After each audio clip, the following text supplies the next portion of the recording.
Namaskar and welcome to this Monday edition of Market Mantra, the program in which we give you a complete update on the economic news of the day. And today, friends, we shall also be taking calls from you on any queries that you may have on economic, business and stock market news. But please do remember that we do not address company-specific queries. Well, you may call us on the numbers 2331 4444, 2371 7106 and 2371 7117. And yes, if you're calling us from outside Delhi, please do not forget to add 011 as a prefix to these numbers. I am Lalema Aneja Dang and with me is my co-anchor in Hindi, Nikhil Sharma. नमस्कार, market मंत्र में आप सभी का स्वागत है। प्रतिदिन की तरह कार्यक्रम में हम ताजा आर्थिक समाचार आप तक लाएंगे। आज सोमवार है और कार्यक्रम में आपके सवाल भी लेंगे। आर्थिक, व्यापारिक और शेयर बाजार से जुड़े किसी भी विषय पर आप हमसे प्रश्न पूछ सकते हैं। आपको बता दें कि कार्यक्रम में किसी कंपनी या विशेष स्टॉक के बारे में जानकारी नहीं दी जाती है। प्रश्न पूछने के लिए आप इन नंबरों पर हमें फोन कर सकते हैं 23314444, 23717106। हमारा तीसरा नंबर है 23717117। सवालों के जवाब देने और चर्चा के लिए स्टूडियो में हमारे साथ मौजूद विशेषज्ञ हैं रूरल वॉइस के संपादक हरवीर सिंह जी। हरवीर जी, कार्यक्रम में आपका बहुत बहुत स्वागत है। शुक्रिया। और सबसे पहले हेडलाइंस के साथ में है लालिमा। Thank you, Nikhil. Yes, the headlines first. Domestic stock indices close almost flat. Sensex finishes below 54,400 points. Nifty settles near 16,200 level. Rupee weakens to 79 rupees and 44 paise against the US dollar. And Brent crude prices slip to trade account around $105 per barrel level. घरेलू share बाजार बिना किसी उतार चढ़ाव के बंद हुए। Sensex 54,400 के नीचे और निफ्टी 16,200 के स्तर के आसपास। डॉलर के मुकाबले रुपया कमजोर होकर 79 रुपए 44 पैसे के स्तर पर बंद हुआ और ब्रेंट कच्चे तेल की कीमत गिरकर $105 प्रति बैरल के आसपास हुई।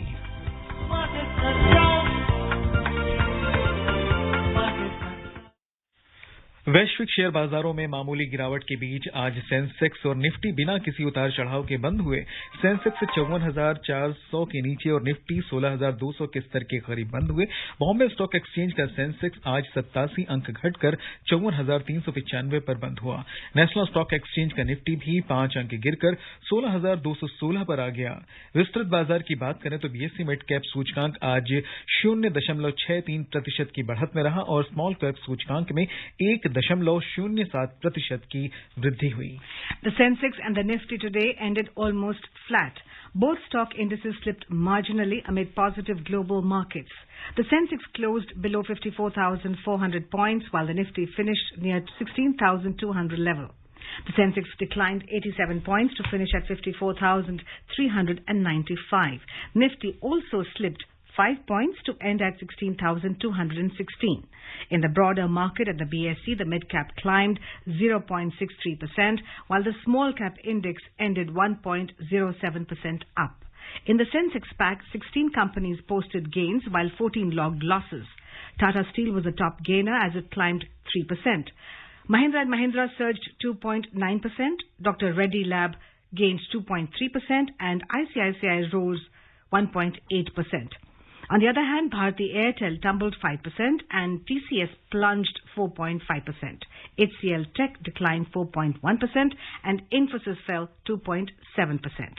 In sectoral indices at the BSE, 15 sectors gained while 4 witnessed losses. Power index jumped 4.2% and utilities climbed 4.2%. On the other side, tech index declined 3.1% and IT index fell 2.7%. The overall breadth of the BSE trade was positive as shares of 2,055 companies gained while 1,377 fell. Shares of 150 companies remained unchanged. So, Harveer, we see the Sensex closing below 54,400 points. What do you attribute this to? What are the global factors, the domestic factors playing around this? I think market is in a very cautious phase, and approach is like that. And market is also following indication from the global market, US market and European market, Asian market particularly. So these are the factors. At the same time, this Q1 results started coming, and particularly like that we have seen in one particular company, it did not meet the expectation of the this market experts or so. That's why prices fall of the stocks. So at the same time, some data is also supposed to come in this week, particularly inflation data from US as well as from our Indian inflation data will also come. So these are the factors the market is looking for that. But at the same time, we have seen that market remained very volatile today. It went down, it went in the positive side, then closed almost flat, little bit lower than that. So it means activity was there a lot. So at the same time, maybe some investor must be seeing some value buying at this moment at a low level in the market. Harvir जी, जैसे हमने last week देखा, थोड़ा सा चढ़ाव देखा गया, थोड़ी सी बढ़त देखी गई थी, लेकिन आज जो भारतीय शेयर बाजार वो गिरावट के साथ खुले थे। ऐसे में एक्सपेक्टेशन ये हो रही थी कि शायद दिन आते आते ये और भी ज्यादा फेल होगा, लेकिन उतना नहीं गिरा आज। असल में देखिए, एक तो खास तौर से मार्केट जो क्लू ले रहा है वो इंटरनेशनल मार्केट से ले रहा है। और अगर हम देखें, एक सबसे बड़ा जो फैक्टर रहा है पिछले कुछ दिनों में इन्फ्लेशन रहा है, और जो पॉलिसी रेट्स रहे हैं, और आपका कमोडिटी प्राइसेस रहे हैं। कमोडिटी प्राइसेस में थोड़ा डाउन टर्न है, जैसे जो पर्टिकुलरली एग्रो कमोडिटीज हैं उसमें एडिबल ऑयल हो या व्हीट हो, उसमें नीचे आया है, और इवन जो दूसरे इंडस्ट्रियल कमोडिटीज हैं उनमें भी थोड़ा प्राइसेस नीचे आए हैं। हम लोग काफी सारा इंपोर्ट करते हैं, खासतौर से इंडस्ट्रियल कमोडिटीज का और एनर्जी प्रोडक्ट्स का, तो वो एक पॉजिटिव साइन देखा गया। फिर ये भी है कि बिकॉज ये थोड़ा जो मूवमेंट है नीचे की तरफ है, तो इन्फ्लेशन पर जो प्रेशर पहले था या महसूस किया जा रहा है, शायद उतना ना हो और ये ईज होने की तरफ जाए। हालांकि अभी जो लेटेस्ट डाटा आएगा उसको लेकर के अभी लगभग उस स्तर पर रहने की बात है जो पुराना डाटा जहां आया था।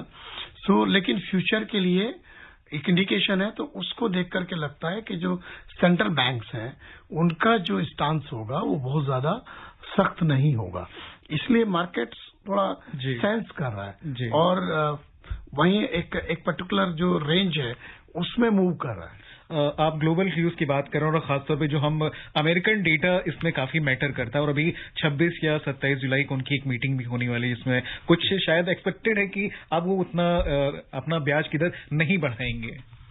असल में देखिए, एक तो अमेरिकन इकोनॉमी को लेकर के इस तरीके का भी एक्सपर्ट्स का या इकोनॉमिस्ट का कयास है कि अमेरिका रिसेशन में जा सकता है। वहां पर हालांकि एम्प्लॉयमेंट वगैरह का स्थिति बेहतर हो रही है, ये भी एक पॉइंट है। सो इन्फ्लेशन किस डायरेक्शन में जाएगा, अगर इन्फ्लेशन का जो लेटेस्ट डेटा आने वाला है अगर वो रहता है ज्यादा, तो फिर इंटरेस्ट रेट बढ़ सकता है। और पीछे जो फेड ने जो रेट बढ़ाए वो काफी ज्यादा बढ़ोतरी मानी गई है उसको जो है, तो उससे क्या होता है कि जो कैपिटल का जो फ्लो है वो सीधे प्रभावित होता है, खासतौर से इमर्जिंग मार्केट्स में। तो अगर वहां पर इंटरेस्ट बेहतर है तो इंटरेस्ट रेट ज्यादा होने से तो capital flows to that side, तो उससे हमारे मार्केट्स में इम्पैक्ट आता है। तो एक तो ये उसमें है, लेकिन अब अगर मान लिया इन्फ्लेशनरी प्रेशर ईज हो रहा है और माना जा रहा है कि अब जो इन्फ्लेशन का पीक है वो आ गया है, तो ऐसे में सेंट्रल बैंक का जो डिसीजन होगा वो शायद इतना सख्त ना हो जितना कि पहले अनुमान लगाया जा रहा था। Alright, before we move on, we have a caller here. Rajesh Shah is calling us all the way from Mumbai. जी राजेश जी, सवाल पूछें।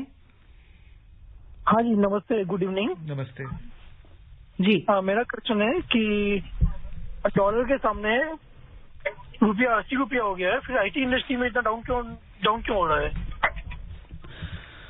देखिए, ये एक वजह है कि ये माना जाता है कि अगर रुपया डेप्रिशिएट होता है तो जो एक्सपोर्टर्स हैं उनको उसका एडवांटेज होता है, और जाहिर सी बात है हमारी जो आईटी कंपनीज हैं उनका अर्निंग का बहुत बड़ा हिस्सा जो वैश्विक मार्केट है, जो एक्सपोर्ट मार्केट है, वहां से आता है।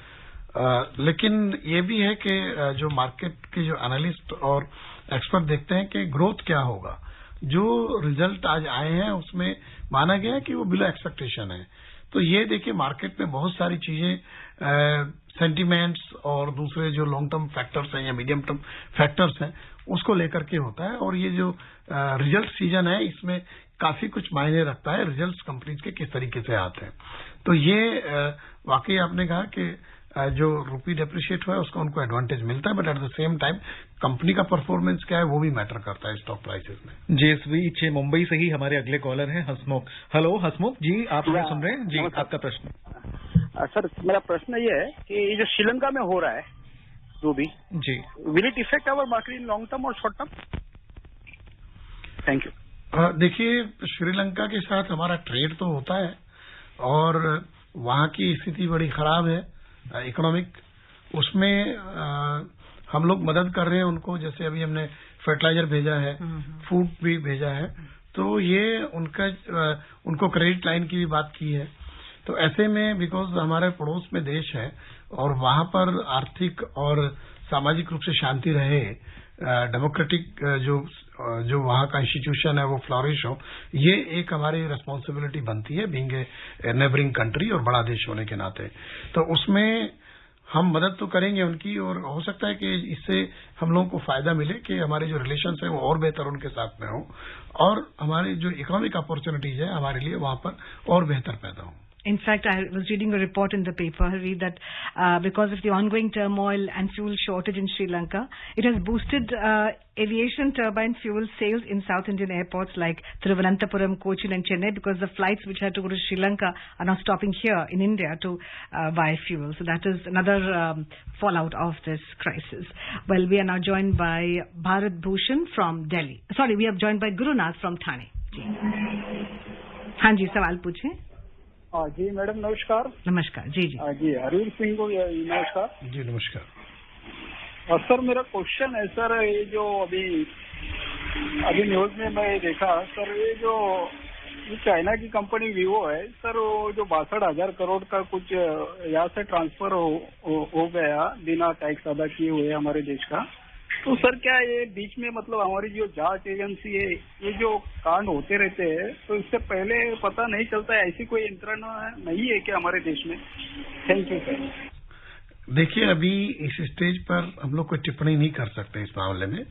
ये जांच का विषय है, इन्वेस्टिगेशन हो रहा है और जो इन्वेस्टिगेशन एजेंसीज हैं उनका किस तरीके का उनके पास इंफॉर्मेशन है, क्या वो देख रहे हैं, क्या वो इलेक्शन हुआ है, ये मसला जब कोर्ट में जाएगा और दोनों तरफ से अपना पक्ष रखा जाएगा उसके बाद स्पष्ट होगा, क्योंकि बहुत सारी चीजें एक ऑनगोइंग लीगल प्रोसेस होता है, तो उसका हमें इंतजार करना चाहिए। दिल्ली से भारत भूषण हमारे साथ जुड़े हैं फोन लाइन पर। हेलो जी नमस्कार सर। जी नमस्कार, आपका प्रश्न पूछिए। हरवीर सर को भी नमस्कार। जी नमस्कार। सर मेरा प्रश्न ये है कि हमारे देश में जब खाद्यान्न की बम्पर उत्पादन होती है, जिस दौरान सरकार कहती है कि हमारे पास बफर स्टॉक हैं, लेकिन इसके ठीक उलट जब मार्केट में किसी भी खाद्य सामग्री की उपलब्धता कम हो जाती है, जिससे उनके दामों में तेजी हो जाती है, तो उस दौरान वो बफर स्टॉक क्यों नहीं छोड़ते मार्केट में? उनके पास डेटा क्यों नहीं रहता कि हमारे पास इतना बफर स्टॉक है और ये डिमांड है और ये सप्लाई है? धन्यवाद सर।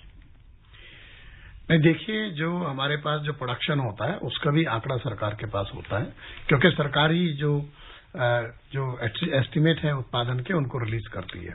उसमें इम्प्रूवमेंट भी होता है, उसको रीडन भी करते हैं जरूरत के हिसाब से जो एडिशनल इंफॉर्मेशन आती है, और जो सरकार खरीद करती है वो सेंट्रल पूल में जाता है, उसका प्रॉपर डेटा होता है, एकदम साफ, बहुत डिटेल में होता है। तो उसमें जो भी खाद्यान्न होते हैं, गेहूं है, चावल है, और जो बफर स्टॉक के नॉर्म्स हैं वो साल में अलग अलग टाइम पे, अप्रैल में, जून में, अक्टूबर में, जनवरी में उसके मानक हैं, और अभी हमारे पास स्टॉक्स उन मानकों से ज्यादा है। और ये भी मैं आपको बताऊं कि जब मार्केट में प्राइसेस में ज्यादा तेजी आती है तो ओपन सेल स्कीम के माध्यम से सरकार मार्केट में इंटरवेन करती है, और पीडीएस में जो डिस्ट्रीब्यूशन होता है वो तो सस्ता अनाज लोगों को मिलता ही है, लेकिन जो इंडस्ट्रियल यूजर है उनके लिए भी ओपन मार्केट सेल स्कीम आती है। उसका मकसद ये होता है कि कोई गैर जरूरी फायदा ना उठाए, और उसका जो दाम है वो जो उस वक्त की परिस्थितियां होता है उसके हिसाब से तय किया जाता है, जिससे कि दामों को काबू किया जा सके। वो एक बात ये भी कहना चाह रहे थे कि जब हमारे पास बफर स्टॉक होता है तो पूरा एक साथ मार्केट में क्यों नहीं उतार देते? नहीं, देखिए, एक तो अभी अगर हम देखें पिछले 1-1.5 दशक से ऐसा कोई प्रॉब्लम नहीं आया हमारा खाद्यान्न को लेकर के जी, खासतौर से फूड ग्रेन के मसले में कहूँ गेहूं और चावल में, और वो लगातार सरकार जो है वो ओपन मार्केट सेल स्कीम में जो है बिक्री करती है, उसके लिए स्टॉक्स रहता है। और उसमें एकदम मार्केट की जरूरत के हिसाब से रिलीज किया जाता है। जी। Now we're joined by Mahesh Nandekar from Mumbai. जी महेश जी सवाल पूछें। Sir good evening. जी गुड इवनिंग। सर मेरा सवाल ये है कि फॉरेन जो अपना 81 का जो ये हुआ है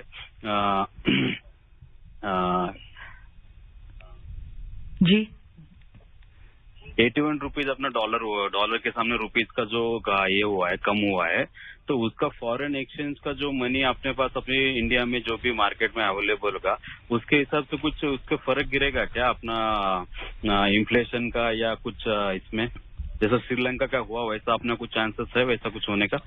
नहीं देखिए हमारी इकोनॉमी स्ट्रांग है, हमारा सारा सिस्टम बेहतर है और ये 81 नहीं हुआ है, अभी 79 से ज्यादा है, 80 से नीचे अभी रुपया है। आज के बावजूद 79.44 पे आज बंद हुआ है और हमारे पास जो फॉरेक्स रिजर्व है वो बहुत बड़ा है, लेकिन क्योंकि रुपी को और डॉलर के मुकाबले एक्सचेंज रेट में हम लोग मार्केट फोर्सेस के उस पर छोड़ते हैं कि मार्केट ड्रिवन है, जब बहुत ज्यादा जरूरत पड़ती है तब कभी आरबीआई जाकर के इंटरवीन करता है अपने जो उसके पास फॉरेक्स रिजर्व है उसमें से, लेकिन वो बहुत ही एक्सट्रीम सिचुएशन होती है, यूजुअली नहीं करते, मार्केट में ओपन फ्लोट की तरह छोड़ा जाता है रुपए को और इंटरवीन करने के लिए सफिशिएंट हमारे पास फॉरेक्स रिजर्व है, तो उस तरह का कोई सिचुएशन नहीं है। We are a very normal economy and doing reasonably well. Do you see a dichotomy there, Harvi, that there is a dollar rising on the other hand, and on the one hand you have signs of recession in US? Is there some kind of a paradox there? Yes, actually, you see the dollar is getting strengthened basically in comparison to that basket of currencies. So, what way these currencies are going? Like even euro is also getting stronger, coming close to the dollar. So it depends a lot. And anyone in the European countries, like a biggest economy of the Europe, Germany is also not in a good condition because inflation pressure is very high there. So overall global economy, big economies particularly, even Japan's economy, and China is struggling with COVID restriction and all. So that's why there is a fear that there may be a recession may come, but at the same time dollar is very strong. Situation of the employment is also good in US. So these are very, very actually typical economic jargon, economic theories. So we need a lot of detail and to analyze this kind of situation with a lot of information on economic principles and theories basically. Can't be too simplistic. There's no one simplistic answer to it. Right. We're now joined by Gaurav calling us from Ghaziabad. Ji Gaurav, सवाल पूछें. नमस्कार हरवीर जी, आपसे agriculture की जान के लिए बहुत अच्छा लगता है। सर आज वर्ल्ड पॉपुलेशन डे है, हम अक्टूबर में 800 करोड़ हो जाएगी जनसंख्या दुनिया की। तो इस संदर्भ मेरा सवाल है कि गेहूं कितने समय स्टोर किया जा सकता है? अगर हमारी सरकार उसको इतना हम गेहूं का प्रोडक्शन ओवर प्रोडक्शन करते हैं तो स्टोर करके रखें और आगे इंटरनेशनल मार्केट में बेचे तो हमें तो फायदा होगा कि 800 करोड़ की जनसंख्या को खाना पिलाना है। और दूसरा सवाल इसी संदर्भ में है कि फूड एक्सपोर्टर्स के स्टॉक को आपको फ्यूचर कैसा दिखता है? यहाँ कमी हो रही है गेहूं चावल दुनिया भर में, तो जो इंडिया के फूड एक्सपोर्टर्स हैं बड़े बड़े चावल और गेहूं के, तो उनके स्टॉक को आप कैसा देखते हैं? वेरी इंटरेस्टिंग क्वेश्चन जी। नहीं देखिए, जो क्रॉप है उसका कोई स्टोरेज करने का अनलिमिटेड टाइम तो नहीं होता, लेकिन 3-4 साल तक अगर आप बेहतर से स्टोर करके रखते हैं तो क्वालिटी पे इश्यू नहीं आता। हम लोग वीट का प्रोडक्शन कर रहे हैं एंड लेकिन दुनिया का जो मार्केट है गेहूं का उसमें हमारी हिस्सेदारी बहुत ज्यादा नहीं है। अभी हमने अच्छा एक्सपोर्ट किया जो है करीब 7 मिलियन टन लास्ट ईयर, तो हम लोग करीब 6-7% पर पहुंच गए। लेकिन जो बड़े सप्लायर हैं ग्लोबल मार्केट में, रशिया है, यूक्रेन है, अभी अनफॉर्चुनेटली रूस और यूक्रेन का जो वॉर है उसकी वजह से डिसरप्शन आया है और इस डिसरप्शन की वजह से ग्लोबली जो फूड प्रोडक्ट्स हैं उसको लेकर के काफी चैलेंज है। Even edible oil, because Ukraine is a big exporter of sunflower oil, तो वहां का भी हमें भी उसकी दिक्कत हुई क्योंकि हम लोग भी वहां से 2-2.5 मिलियन टन इंपोर्ट करते हैं। सो एक तो ये भी है कि हमारा अपना खुद का पॉपुलेशन प्रेशर है। जो यूएन का आज जो रिपोर्ट अनवील हो रही है उसमें हम लोग 2023 में चाइना को सरपास कर जाएंगे। तो हमारे खुद का एक रिक्वायरमेंट काफी बड़ा है, लेकिन फिर भी जो एग्रीकल्चरल एक्सपर्ट्स हैं और साइंटिस्ट हैं उनका मानना है कि हम जो भी आगे प्रोडक्शन करेंगे और जो एडिशनल प्रोडक्शन हमारा होगा इंक्रीमेंटल, उसका लगभग 1/3 हमें एक्सपोर्ट करना पड़ेगा। हमारी जरूरत से ज्यादा होगा। उसके लिए हमें एक एक्सपोर्ट मार्केट में एक तरीके से रिलायबल सप्लायर की तरह अपनी जगह बनानी होगी। राइस में हमने अच्छा किया। राइस में हम लोगों ने लगभग 40% ग्लोबल शेयर हमारे पास अभी आ गया है, क्योंकि हमने जो बासमती का हम एक्सपोर्ट करते थे, लेकिन नॉन बासमती का एक्सपोर्ट हमारा काफी बड़ा है 2 साल में, और वो हमारे पास स्टॉक्स भी हैं। लेकिन जैसे आपने कहा स्टॉक करना, जो WTO के नॉर्म्स हैं वो हमें अलाउ नहीं करते कि जो पब्लिक स्टॉक होल्डिंग्स हैं, जो सरकार खरीदारी करती है देश में नेशनल फूड सिक्योरिटी एक्ट की जरूरत पूरी करने के लिए PDS के जरिए या दूसरी स्कीम्स के जरिए जो जरूरतमंद है उनको सस्ता खाद्यान्न मुहैया कराएं, उस स्टॉक से हम एक्सपोर्ट नहीं कर सकते नियम के मुताबिक। तो ये प्राइवेट ट्रेड कर सकता है। तो ऐसे में सरकार का जो स्टॉक है उसकी एक सीमा है, उसको जरूरत से ज्यादा स्टॉक नहीं करना, बिकॉज उसका मेंटेनेंस पे बहुत पैसा खर्च होता है, प्लस उसमें पैसा भी इन्वॉल्व होता है, मनी ऑल्सो गेट्स ब्लॉक्ड। सो जो अभी है चीजें ठीक है, और ये अभी तो चैलेंज है कि डाइवर्सिफिकेशन हमें करना चाहिए। बट अभी जो ग्लोबल सिनेरियो है दुनिया में फूड को लेकर के काफी चैलेंजेस हैं, उसमें हमें फूड प्रोडक्शन को लेकर के जो राय हमारी रही है कि हम बहुत उत्पादन कर रहे हैं, उसको बदलना चाहिए। मेरे ख्याल से एक बार रिव्यू करना पड़ेगा इस स्टांस को कि अगर हमारे पास सफिशिएंट स्टॉक्स हैं, food security is one of the most important aspect for any sovereign country in the world now, और ये हमें देखना है। और पीछे जो पेंडेमिक आया उसमें हमारे पास स्टॉक्स थे, और 2 साल तक सरकार ने फ्री ग्रेन अवेलेबल कराया क्योंकि प्रोडक्शन अच्छा था, हमारे पास स्टॉक्स थे। तो स्ट्रेटेजिकली भी ये हमारे लिए इम्पोर्टेंट है। 80 crore people were getting free rations. जी, अब इस बीच कोलकाता से अतानु साहा हमारे साथ जुड़ चुके हैं। हेलो। हाँ जी जी, आपका सवाल। हाँ, नमस्कार। I am Atanu Saha from Kolkata. My question is sir, what is share market and what is commodities market, and what is different between share market and commodities market, sir? Thank you. So basically this question is about commodity futures. जी, because share market में देखिए जो trading होती है या listing होती है किसी कंपनी के, जो इक्विटी है, इक्विटी को जब शेयर्स में डिवाइड करके उसको नंबर का, उसका जो शेयर का जो भी फेस वैल्यू है, या जो कंपनी उसका प्राइस तय करती है, इशू प्राइस, उसके आधार पर होती है, और फिर उसके बाद उसका सेकेंडरी मार्केट में ट्रेडिंग होती है। तो stock market is one of the basically place के जो कंपनीज हैं उनको अगर कैपिटल रिक्वायरमेंट है तो वो मार्केट में अपना इक्विटी को बेच करके पैसा उठा लेते हैं अपने फर्दर ग्रोथ के लिए, एक्सपेंशन के लिए, नए प्रोजेक्ट्स के लिए, आगे के लिए। तो ये बेसिकली उस तरह का है, और यही फिर स्टॉक्स वहां पर ट्रेड होते रहते हैं। दूसरे कमोडिटी फ्यूचर्स में, कमोडिटीज में जो फ्यूचर ट्रेडिंग शुरू की गई थी 2003-4 के आसपास, उसका मकसद ये था कि स्टॉक्स की जो है कमोडिटी का भी ट्रेडिंग हो एक सर्टेन वैल्यू पे। एक तो ये था कि प्राइस डिस्कवरी होगी, जिससे जो प्रोड्यूसर्स हैं वो फ्यूचर के बारे में समझ पाएंगे कि अगर कोई सपोज के उनको कोई क्रॉप है या दूसरा मेटल या उस तरह का कोई मिनरल है, उनको आने वाले दिनों में क्या प्राइस मिलेगा। बायर भी वहां पे हेजिंग कर सकता है। तो ये वहां पर कमोडिटी में agro commodity as well as industrial commodities, जो मिनरल्स हों या उस तरह का मेटल्स हों, उनका इवन वैल्यूएबल जो ये है आपका प्रीशियस मेटल्स, उनका भी होता है ट्रेडिंग वहां पर। तो ये दोनों के लिए, लेकिन आपको जैसे यहाँ डीमैट अकाउंट खुलवाना है, वहां पर भी आपको रजिस्टर करना है। और जो अब तो पहले फ्यूचर ट्रेडिंग के लिए कमोडिटी फीचर्स का अलग से एक रेगुलेटर होता था, लेकिन अब ये दोनों चीजें सेबी के अंडर में आ गया है। जी, अब कुछ और खबरों पर नजर डालते हैं तो अंतर बैंकिंग विदेशी मुद्रा बाजार में डॉलर के मुकाबले रुपया आज 18 पैसे कमजोर रहा। $1 $79.44 के स्तर पर बंद हुआ। विश्व की 6 प्रमुख मुद्राओं की तुलना में डॉलर की मजबूती दर्शाने वाला डॉलर इंडेक्स अंतर दिवसीय कारोबार में 0.77% की तेजी से 107.83 के स्तर पर कारोबार कर रहा था। वहीं एशिया के अधिकतर शेयर बाजारों में आज सुस्ती देखी गई। हालांकि जापान के निक्केई में आज 1.1% की बढ़त दर्ज की गई। शुक्रवार को अमेरिकी शेयर बाजार के मिले जुले असर के कारण ये गिरावट आई। पिछले 2 वर्षों में अमेरिकी डॉलर के अपने उच्चतम स्तर पर पहुंचने और चीन में कोविड के मामलों में बढ़ोतरी की वजह से लगने वाले लॉकडाउन के कारण शेयर बाजार नुकसान में रहे।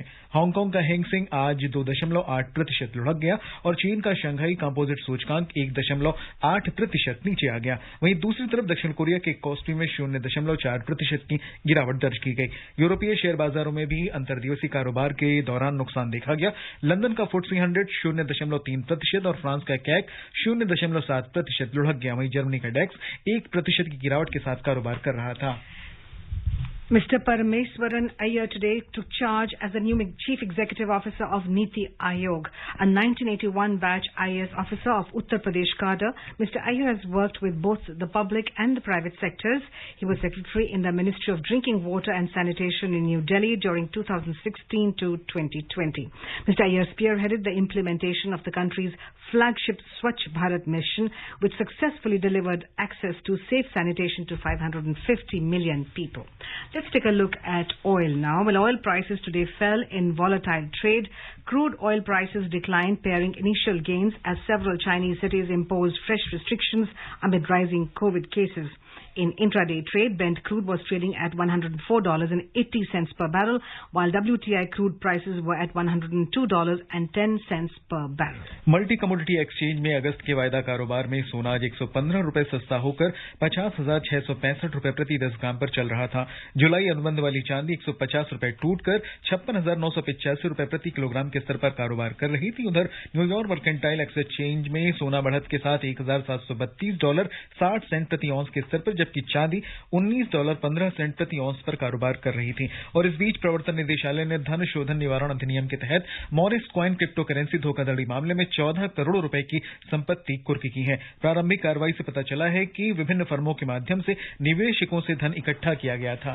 All right, Avi, when we talk about oil prices at $104, which is we're talking about Brent crude, and 80 cents per barrel, $104.80 per barrel. Now, what's good for exports is always, it's bad for imports. The oil has become cheaper. Cooking oil there's a tendency to, nowadays it's getting cheaper after so much of hullabaloo was created. Where do you see oil going? We are still importing oil. We are at the flux. It's a transition phase. We're moving towards electric vehicles, which are taking time. How do you review the whole situation? No, actually, we are also going towards alternate fuel, like ethanol or electric vehicles. Yes. But at this stage, the share of in case of ethanol, we have reached almost 10% of our blending in petrol. That is a big thing. So definitely it reduces the dependency on imports up to some extent. But at the same time, our energy requirement is being fulfilled by the crude and gas we import from abroad. And if prices of crude goes down, it is very good for us. But at the same time, if our rupee gets depreciate, it takes away that benefit out from us.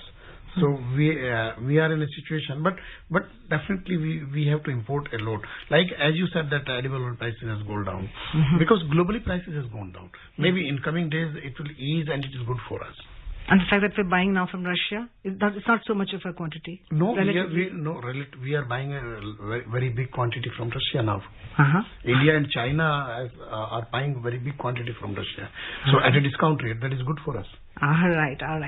Thank you, Harveerji, for being here. Well, we had Tarun calling us from Dehradun, but I think short of time, so Tarunji will take you next time. And जी, हरवीर जी, कार्यक्रम में शामिल होने वाले श्रोताओं को बहुमूल्य जानकारी देने के लिए आपका बहुत बहुत धन्यवाद। और श्रोताओं, चलने से पहले एक बार मुख्य समाचारों पर नजर। घरेलू शेयर बाजार बिना किसी उतार चढ़ाव के बंद हुए। सेंसेक्स 54,400 के नीचे और निफ्टी 16,200 के स्तर के आसपास बंद हुए। डॉलर के मुकाबले रुपया कमजोर होकर $79.44 के स्तर पर बंद हुआ और ब्रेंट कच्चे तेल की कीमत गिरकर $105 प्रति बैरल के आसपास हुई। Domestic stock indices close almost flat. Sensex finishes below 54,400 points. Nifty settles near 16,200 level. Rupee weakens to 79 rupees and 44 paise against the US dollar, and Brent crude prices slip to trade around $105 per barrel level. That's all we have for you in this edition of Market Mantra. Namaskar. Namaskar.